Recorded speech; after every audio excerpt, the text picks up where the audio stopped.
नमस्कार. संवादच्या आजच्या आपल्या कार्यक्रमामध्ये लोकमत वृत्तपत्र समूहाचे मुख्य संपादक राजेंद्र दर्डा यांच्याबरोबर काल जो आपण संवाद साधतो तो आज पुढे चालू ठेवणार आहोत. नमस्कार. नमस्कार. तुमच्या 4 ज्या बाबी आहेत, म्हणजे 5 तुम्ही सांगितलं की वीज ऊर्जेसंबंधीचे जे प्रश्न आहेत, जे आज आता वीज भारनियमन करावं लागतं, त्याच्यामध्ये काही 5 गोष्टी आहेत. तुम्ही जे पहिलं सांगितलं की शेतकऱ्यांच्या पंपावर कॅपॅसिटर लावणे, ज्याच्यामुळे 800-850 मेगावॅट अधिक वीज निर्मिती उत्पन्न. त्याच्यानंतर जे 4 मुद्द्यावर आपण त्याच्यासाठी आज उजळण्याची वाट पाहिली. ठीक आहे. तर दुसरा महत्वाचा माझा मुद्दा असा आहे की कोळशाच्या माध्यमातून आज महाराष्ट्रामध्ये मोठ्या प्रमाणात वीज निर्मिती होते. कोळसा जेव्हा 100 किलो कोळसा जेव्हा बॉयलरमध्ये टाकण्यात येतो तर त्याच्यामध्ये 39 किलो हा काही कामाचाच नसतो. म्हणजे 61 किलो कोळसा खऱ्या अर्थाने वीज निर्मिती करतो आणि 39 किलो हे वाया जातं, कचरा असतं, दगड असतात त्याच्यामुळे. आणि त्यामुळे सगळ्यात महत्वाचं काम असं आहे की जो कोळसा आपल्याकडे एक तर आयात केलेला कोळसा वापरायला पाहिजे जास्तीत जास्त, आणि ज्यावेळेला शक्य नाही त्यावेळेला कोळशाला क्रश करायला पाहिजे आणि त्याला वॉशिंग मशीन मधून आपण जर वॉशिंग मधून जर बाहेर काढलं तर वीज निर्मिती मोठ्या प्रमाणात होऊ शकतं. हे काम मी ऊर्जा राज्यमंत्री असताना सुरू केलं होतं. मला असं वाटतं की हे काम अधिक मोठ्या गतीने करणं का होत नाहीये मग नंतर एवढ्या मोठ्या गतीने? प्रयत्न अधिक होणं आवश्यक असं मला वाटतं, मी एवढंच म्हणेल. आणि दुसरी महत्वाची गोष्ट अशी आहे, तिसरी महत्वाची गोष्ट की आज महाराष्ट्रामध्ये 37% विजेची गळती आहे. विजेची जी गळती आपण म्हणतो ती 2 भागात विभागल्या जाऊ शकते. एक ज्याला टेक्निकल लॉस म्हणतो ते होणार, ते ट्रान्समिशन लॉस 12%, 13%, 14% पर्यंत ठीक आहे. पण जवळपास 23 ते 25% वीज ही चोरी जाते. त्याला फार चांगला शब्द आम्ही शोधून काढलाय, कमर्शियल लॉस. आणि हे कमर्शियल लॉस झाल्यामुळे पण हे सरकारी कर्मचाऱ्यांच्या संगनमताशिवाय होणं एवढ्या मोठ्या प्रमाणावर शक्य नाही, हे खरं आहे ना? हे तसं खरंच आहे, कारण सगळ्या टाळी दोन्ही हातानीच वाजतंय. आणि त्याच्यासाठी आवश्यक असं आहे की प्रत्येक ट्रान्सफॉर्मर वरून जेव्हा विजेचे कनेक्शन दिल्या जातात त्याच ट्रान्सफॉर्मरला मॉनिटर करणं आवश्यक आहे की त्या ट्रान्सफरच्या माध्यमातून जर 100 युनिट जर बाहेर गेले असेल तर किती युनिटचं बिल झालेलं आहे.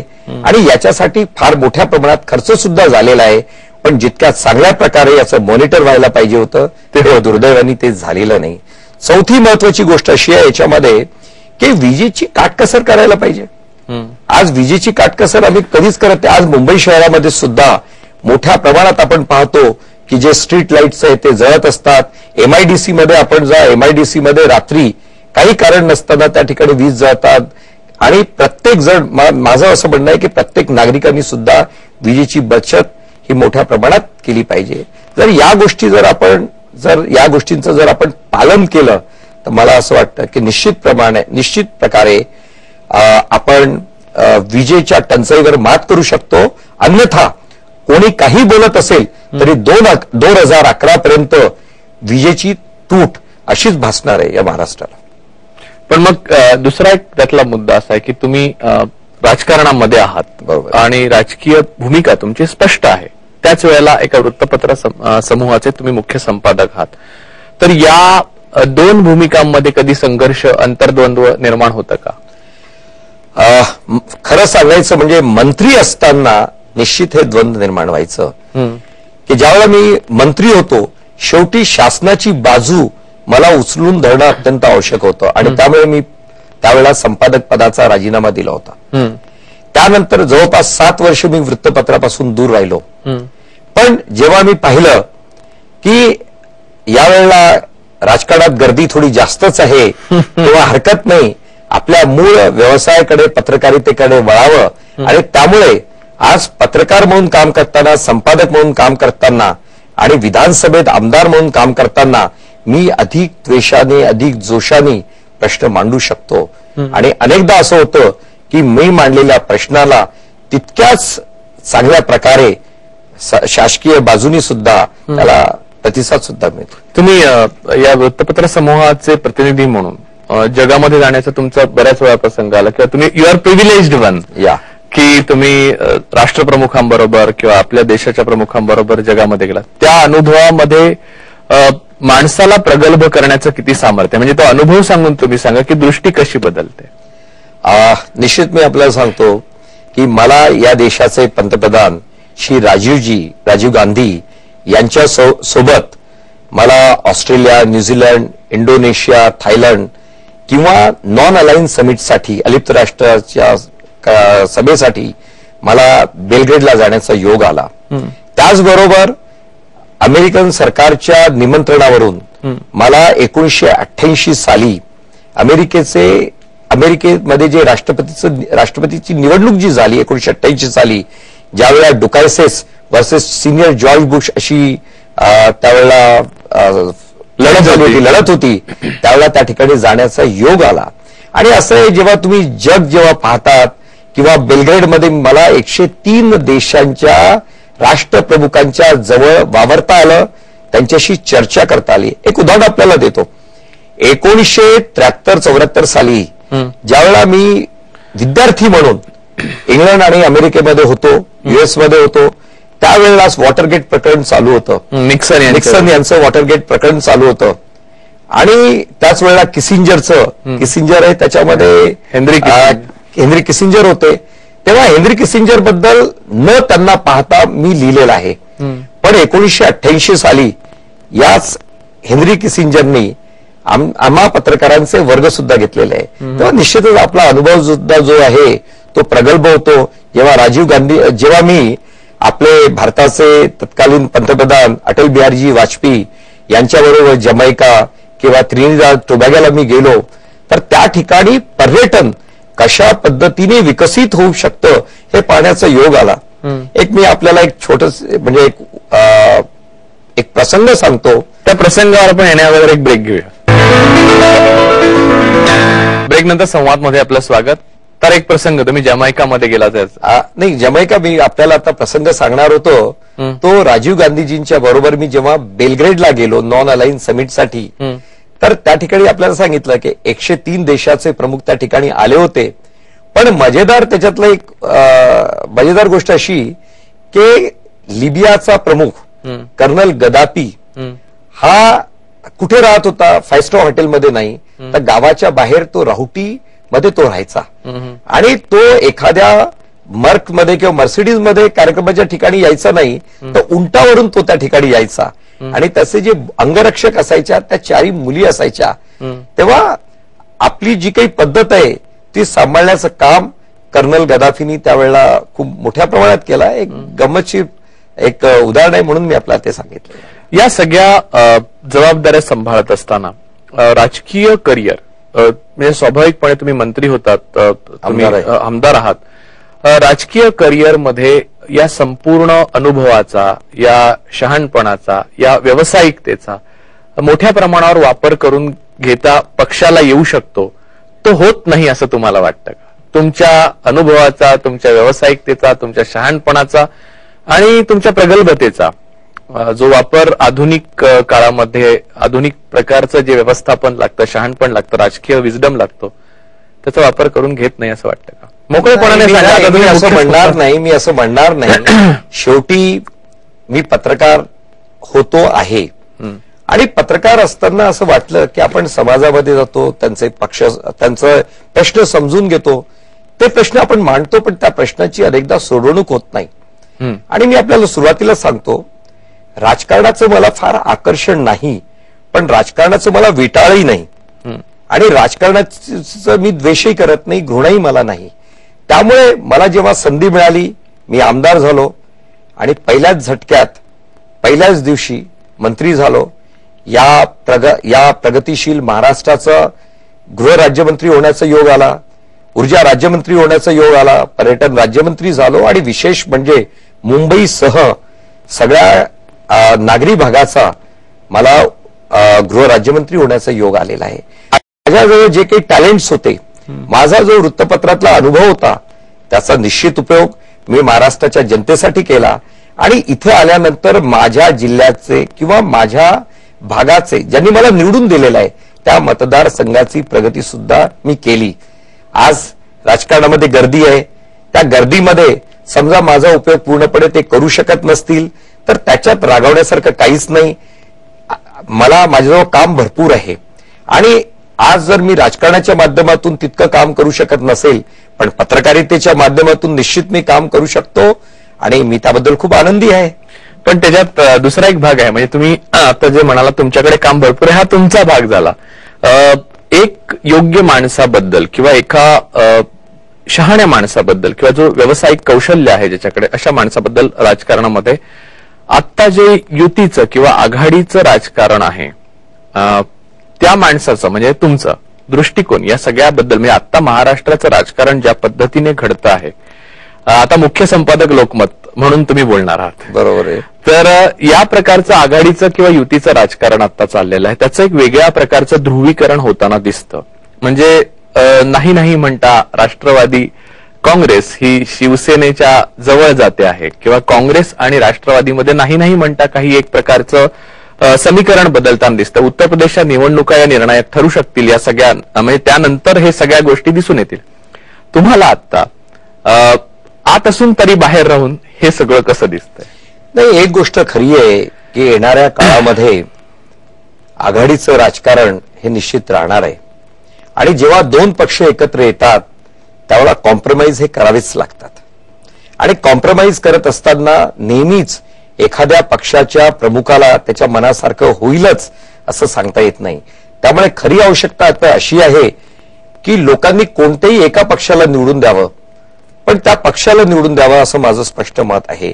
कारण कॉम्प्रोमाइज करत करत जीवन जगण्यापेक्षा आणि शासन चालवण्यापेक्षा न चालवलेलं बरं असं माझं प्रांजळ मत, त्याबद्दलचं एक संपादक या नात्याने मी आपल्याला सांगतो. पण आणि ही गोष्ट खरी आहे की जेव्हा सत्ता मिळवायची असतात त्यावेळेला आपण कितीही बाहेर आपण वेगवेगळ्या प्रिन्सिपलच्या गोष्टी बोलतो की असं केलं पाहिजे तसं केलं पाहिजे, पण जेव्हा सत्ता मिळवायची असते तेव्हा कोणत्या दिवशी कोणता पक्ष दुसऱ्या ज्या पक्षाला दररोज शिव्या देतो त्याच्याबरोबर केव्हा घरोबा करेल हे किंवा माणसाला हे सांगणं फार मुश्किल आहे आणि आपला रोग सुद्धा मला कळालेला आहे. पण हे असं चालणार आणि त्यामुळे अत्यंत आवश्यक जर कोणती गोष्ट असेल तर महाराष्ट्रातील जनतेने एका पक्षाला निवडून द्यायला पाहिजे, संपूर्ण सत्ता त्यांच्या हातात दिली पाहिजे आणि जर त्यांनी सत्तेचा वापर लोकांच्या विकासासाठी, लोकांचे प्रश्न सोडवण्यासाठी जर केला नाही तर त्या पक्षाला त्यांनी पदच्युत केलं पाहिजे. हे सांगणाऱ्यापैकी मी एक आहे. पुढे जाण्याअगोदर एक ब्रेक घेऊया. ब्रेक नंतर संवादमध्ये आपलं स्वागत.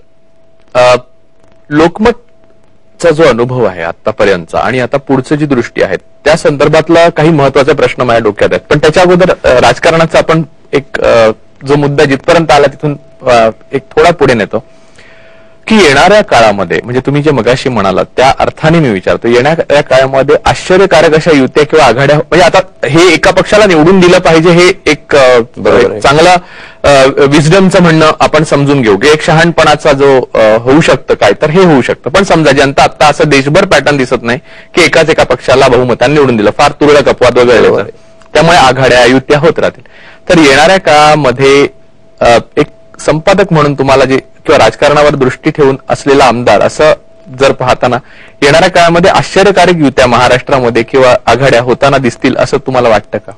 रोख स्पष्ट आहे, असं तर स्पष्ट आहे, आपलं रोखही स्पष्ट आहे आणि जे पुण्यामध्ये झालं शिवसेना आणि राष्ट्रवादी किंवा अमरावतीमध्ये झालं त्याच पद्धतीने किंवा कालचंच उदाहरण जायचं झालं तर स्थायी समितीच्या निवडणुकीमध्ये भाजपने जे राष्ट्रवादीला काल मतदान केलं हे सगळं पाहताना हे असं घडूच शकणार नाही असं दाव्यांनी कोणताही संपादकही सांगू शकणार नाही आणि कोणत्याही ज्योतिषांनी हे सांगण्याच्या भानगडीत पडू नये असं माझं स्पष्ट मत आहे. आणि त्यामुळे येणाऱ्या काळामध्ये अशा पद्धतीच्या निश्चित युती म्हणजे वेगवेगळ्या आघाड्या युत्या या होणारच आणि त्याला सामोरं जाण्याची तयारी सुद्धा महाराष्ट्रातील किंवा देशातील सगळ्याच मतदारांनी ठेवली पाहिजे असं मला वाटतं. आता वृत्तपत्र समूहाच्या दृष्टीने की उदारीकरणाचा एक परिहार्य भाग म्हणून भारतामध्ये परदेशी वृत्तपत्र किंवा परदेशी माध्यम येऊ पाहतात, येत आहेत किंवा त्यांनी मोठ्या प्रमाणावर इन्व्हेस्ट करतात. साधन संपत्तीच्या बाबतीत त्यांची विपुलता ही आपल्याशी तुलना करता खूपच विषम आहे की त्यांची साधन संपत्ती किंवा पैसे टाकण्याची क्षमता जी आहे ती विलक्षण आहे. या गोष्टीची स्पर्धा तुम्हाला एका वृत्तपत्र समूहाच्या, भारतीय वृत्तपत्र समूहाचे प्रमुख म्हणून, संपादक म्हणून, मालक म्हणून वाटते, किती वाटते, किती गंभीरपणे घ्यावं आणि त्याला तोंड द्यायचं असेल किंवा त्याच्याशी स्पर्धा करायची असेल जी अपरिहार्य आहे, तर कशी करावी? नाही, सर्वच वृत्तपत्र समूहांच्या आजची परिस्थिती अशी आहे की सर्वच वृत्तपत्रांना स्पर्धेला तोंड द्यावं लागतं आणि आपला दर्जा आंतरराष्ट्रीय पातळीवर पोहोचवण्याशिवाय आता दैनिकांना किंवा वृत्तपत्रांना दुसरं कोणती गोष्ट त्यांना करता येणार नाही. येणाऱ्या काळामध्ये आपल्याला दिसेल की अनेक छोटी दैनिकं ही बंद पडतील. त्या सगळ्या दैनिकांचं ध्रुवीकरण होईल परत, जसं पक्षांमध्ये चालू आहे आणि त्याच्यातून काही मोठमोठे वृत्तपत्र हे या आंतरराष्ट्रीय स्पर्धेमध्ये टिकतील. मी आपल्याला सांगतो की ज्या वेळेला मी वृत्तपत्रात आलो 1974 साली, माझं परदेशातील शिक्षण पूर्ण करून जेव्हा मी या ठिकाणी अत्याधुनिक तंत्रज्ञान घेऊन मी या ठिकाणी आलो, तर त्या काळात वैचारिक भूमिकेबद्दल आम्ही जास्त बोलत होतो. माझे वडील स्वर्गवासी जवाहरलालजी दर्डा हे राजकारणी होते, पण फार मोठे समाजकारणी होते. मी लोकमतमध्ये संपादक म्हणून पावा गाडगिळांच्या हाताखाली काम केलं आहे. मी बाबा दळवींच्या सोबत काम केलेलं आहे. मी मधुकर भावेंसोबत काम केलं आहे. माझे मोठे बंधू खासदार विजयबाबू दर्डा, ज्यांचा माझ्यावर फार मोठा प्रभाव आहे, मी त्यांच्यासोबत काम केलेलं आहे. त्यावेळेला आम्ही फक्त वैचारिक भूमिकेतून बोलत होतो. पण आज जेव्हा परदेशातील गुंतवणूक घेऊन जेव्हा या ठिकाणी वृत्तपत्र येतील, प्रोडक्ट म्हणून येतील, ते त्याला फक्त प्रोडक्ट म्हणून समजणार आहे. त्या ठिकाणी वैचारिक भूमिका ही फार कमी राहणार आहे आणि त्यामुळे येणाऱ्या काळामध्ये निश्चितच आम्हा सगळ्यांना आंतरराष्ट्रीय स्पर्धेला तोंड द्यावं लागणार आहे. पण मला त्याच्यात भीती वाटत नाही. मी आपल्याला स्पष्ट सांगतो, भीती वाटत नाही. आम्ही आमच्या देशातील जनतेला फार चांगल्या प्रकारे ओळखतो आहे. आज विविध चॅनल येत असताना सुद्धा आपण आपल्या चॅनलच्या माध्यमातून आपण आपली वेगळी एक प्रतिमा निर्माण केलेलीच आहे. तर मलाही असं वाटतं की या ठिकाणचे वृत्तपत्र सुद्धा जे आहे ते सक्षम आहे. आंतरराष्ट्रीय ज्या स्पर्धा होतील त्या स्पर्धेला ते निश्चित प्रकारे तोंड देऊ शकतील. पण एक आहे की आम्हाला समजून घेतलं पाहिजे की फक्त आम्हाला एक वृत्तपत्र प्रोडक्ट म्हणून ठेवून चालणार नाही. आज जर लोकमत हे एक वृत्तपत्र आहे तर त्याचबरोबर मला वाहिन्यांमध्येही यावं लागेल. येत आहे का? यावंच लागेल. किती काळात? पुढच्या 6 महिन्यामध्ये. अच्छा, वाहिन्यांच्या सोबत मग घोषणाच करा की. नाही, असं नाहीये, पण वाहिन्यांच्या सोबत तुम्हाला FM मध्ये जावं लागेल. तुम्हाला लोकमतची वाहिनी येते 6 महिन्यामध्ये? निश्चित येईल, ही खात्री आहे. ही न्यूज वाहिनी असणार आहे का प्रोग्रामिंग, म्हणजे ज्याच्यात कार्यक्रम? न्यूज वाहिनी असेल आणि 24 तास? आणि 24 तास असेल. आपण माझ्याकडून काढून घेतलं, हरकत नाही. खरं म्हणजे ही घोषणा करण्याचा अधिकार फक्त माझे मोठे बंधू खासदार विजयबाबू दर्डा, जे लोकमतचे चेअरमन, त्यांना आहे. पण आपण चांगले पत्रकार आहात. आपण म्हणजे एका पत्रकाराकडून ही दुसरी बातमी काढून घेतलेली आहे. याचबरोबर आपल्याला इंटरनेट आवतीकडे लक्ष द्यावं लागेल.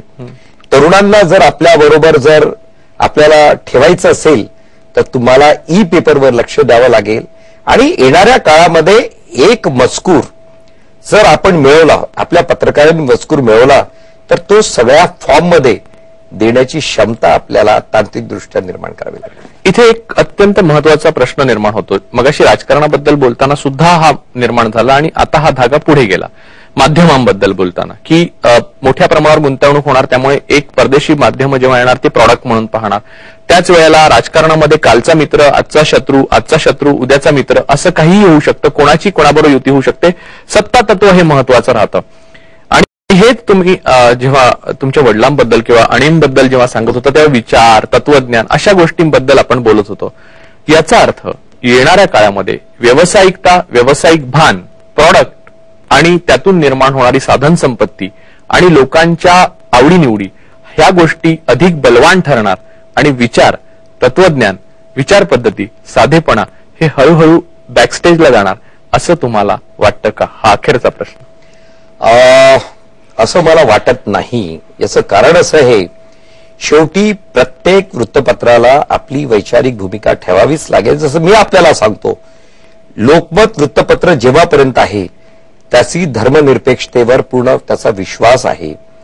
सर्व लोकांना समान न्याय मिळाला पाहिजे. देशात लोकांच्या हिताचं असेल ते आपण लिहिलं पाहिजे. याबद्दल कोणत्याही पद्धतीने आमच्याकडून कॉम्प्रोमाइज होणार नाही. पण त्याचबरोबर येणाऱ्या काळाची आव्हानं आम्हाला समजून घेतली पाहिजे. कोणत्या पावलांनी परदेशी गुंतवणूकदार इथे येणार आहे तेही समजून घ्यावं लागणार आहे. तेव्हा मजकूर देत असताना तो मजकूर कशा पद्धतीने द्यावा लागेल, तो सुटसुटीत असावा लागणार आहे. किंवा मी आपल्याला एक उदाहरण देतो की अनेकदा आपण पाहता की वृत्तपत्रामध्ये शासकीय बातम्या खूप असतात. हे असं का होतं याचा प्रश्न आपण स्वतःच्या मनात विचारायला पाहिजे. एक काळ असा होता की शासनाच्या माध्यमातूनच फक्त नोकऱ्या दिल्या जायच्या. शासनाच्या माध्यमातूनच तुमच्या आरोग्याची काळजी घेतली जायची. म्हणजे आपण कल्याणकारी राज्य म्हणून शाळेत जायचं असेल तरी आपण गव्हर्नमेंट हायस्कूलमध्ये किंवा नगरपालिकेच्या शाळेत जात होतो. म्हणजे शिक्षण असू द्या, आरोग्य असू द्या, नोकऱ्या असू द्या, फक्त शासनाच्या माध्यमातून दिल्या जायचं. आज आपण मला सांगा, आज प्रायव्हेट म्हणजे खासगी नोकऱ्या उपलब्ध झालेल्या आहेत. शिक्षण घ्यायचं असेल तर आपण आपल्या मुलांना कॉन्व्हेंटमध्ये किंवा प्रायव्हेट शाळेमध्ये टाकतो. आज आपल्याला जर काही बिघडलं किंवा आरोग्य जर चांगलं नसेल तर आपण प्रायव्हेट हॉस्पिटलमध्ये किंवा नामांकित हॉस्पिटलमध्ये पाठवतो. याचा अर्थच असा आहे की वृत्तपत्रांना आपल्यावर शासनाचं जे काही असतं की दिवसभर तुम्ही शासनाबद्दल जे लिहित बसतात त्याच्या पलीकडे जाऊन लोकांच्या आशाकांक्षा कळल्या पाहिजे. तरुणांना आज करिअर बद्दल पाहिजे, आम्हाला ते दिलं पाहिजे. महिलांना बचत गटामध्ये त्यांचा रस आहे त्याच्याबद्दल दिलं पाहिजे. कितीतरी गोष्टी अशा आहे की वृत्तपत्रांनी स्वतःचा अभ्यास करून आज नवीन बांधिलकी त्यांनी जाहीर केली पाहिजे. सामाजिक बांधिलकीतून वृत्तपत्र काढलं पाहिजे, पण लोकांना हवं तसं काढलं पाहिजे. आणि जर हे आपण असं काढलं तर मला खात्री आहे की आजचं आम्ही कोणतेही वृत्तपत्राचे मालक असू द्या की संपादक असू द्या, येणाऱ्या काळामध्ये परदेशी गुंतवणूक घेऊन येणाऱ्या सगळ्यांना आम्ही चांगल्या प्रकारे तोंड देऊ शकू. आणि त्याचबरोबर आपल्या राज्यातील नागरिकांचं हित सुद्धा आम्ही निश्चित सांभाळू शकू. राजेंद्र बाबू, तुम्ही खास इथे आलात, तुमच्या बहुमोल वेळ घालून आणि या संवादमध्ये तुम्ही तुमची जी वेगवेगळ्या विषयांवरचा जो अधिकार आहे आणि ती जी मतं आहेत ती त्याचे अनेक पैलू लोकांसमोर मांडलेत. आणि तुमचा जो प्रदीर्घ अनुभव आहे, व्यासंग आहे, तोही त्यातून दिसून आला. आणि या सगळ्या पार्श्वभूमीवर लोकमतची जी वाहिनीचा जर तुम्ही पहिल्यांदा इथे जाहीर केलं त्याबद्दलही तुम्हाला शुभेच्छा.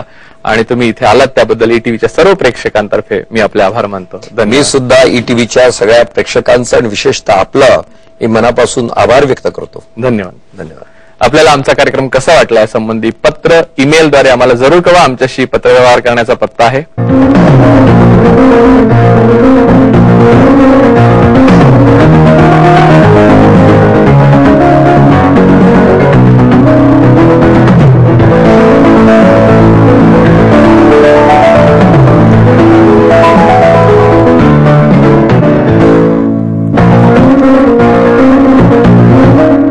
विसरू नका. रोज सकाळी 8 वाजता संवाद फक्त ईटीव्ही मराठीवर. नमस्कार.